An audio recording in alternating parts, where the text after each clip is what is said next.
In the worst attack since the Patanka Air Base attack, at least 17 Army soldiers were killed in URI area of Baramulla district on Sunday morning.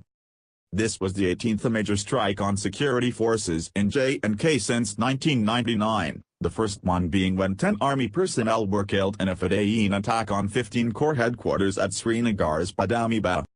It is unfortunate that India speaks to a nation that has made the export of terror an instrument of state policy.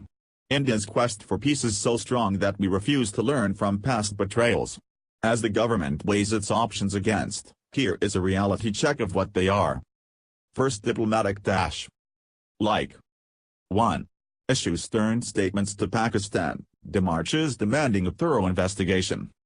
2. Downgrade relations with Pakistan, recall Indian High Commissioner to Islamabad. 3. Send envoys to major world capitals, gathering support for action against Pakistan for sheltering Jaish-e-Mohammed and Lashkar-e-Toiba amongst other terror groups. 4. Use the ongoing United Nations General Assembly, UNGA, session to introduce a resolution condemning cross-border terror. 5. Raise support to Balochistan Freedom Movement, raise human rights violations by Pakistan.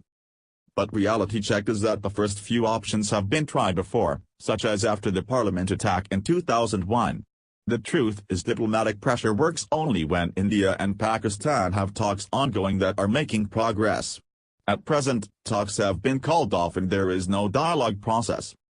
In terms of the international galvanization, India can make some headway, given the worldwide intolerance for terrorism, fear of Islamist radicals and ISIS spreading, as well as general mistrust of Pakistani actions due to Afghanistan. Even so, it is a long and tough haul. Appealing to the international community also brings with it the danger of internationalizing the Kashmir dispute, which India has been trying to resolve internally and bilaterally. The Balochistan card will only work, as say experts, if India is consistent and serious about supporting the groups, which could also bring international censure, given the U.S. maintains it supports Pakistan's claim on Balochistan. Second, economic dash. Like 1. Snap all trade ties with Pakistan, suspending transactions across Wagah and Uri. 2. Ban all Pakistani imports to India. 3. Appeal to other countries to reduce economic activity with Pakistan. 4. Ask UN to impose sanctions against Pakistan. But it doesn't seem much viable option as at present India and Pakistan have a fairly small direct formal trade of $2.3 billion, informal trade is about $4.7 billion. Breaking off ties will affect the people of Kashmir the most, as they use the line of control, LOC, for fruit trade. The sanctions process will require a UN Security Council resolution, and that will most definitely be blocked by China, which has also blocked terror sanctions of even Lashkar-e-Toiba and Jaish-e-Mohammed entities like Lakvi and Masood Azhar. Third, military, overt and covert, dash. Like 1. Increase patrolling and scale on fire at LOC. 2. Strikes on terrorist camp targets and Pak fighter jet. 3. Selected targeting of terror chiefs, Said Salahuddin, Hafiz Saeed, and Masood Azhar. Here reality is that while the clamor for a military strike post-Uri is high, India's armed forces have several considerations to make.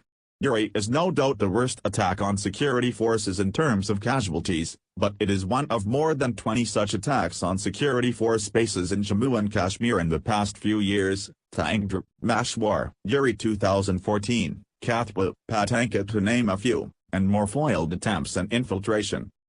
A military operation of any kind will no doubt lead to counter-strikes from Pakistan, whose military is already under pressure, and drumming up the threat perception from India.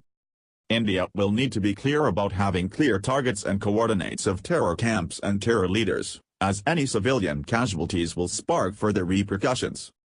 Finally, a thorough investigation of all the security lapses that led to the attack, infiltration routes, as well as defense preparedness would need to be studied in order to secure against future strikes.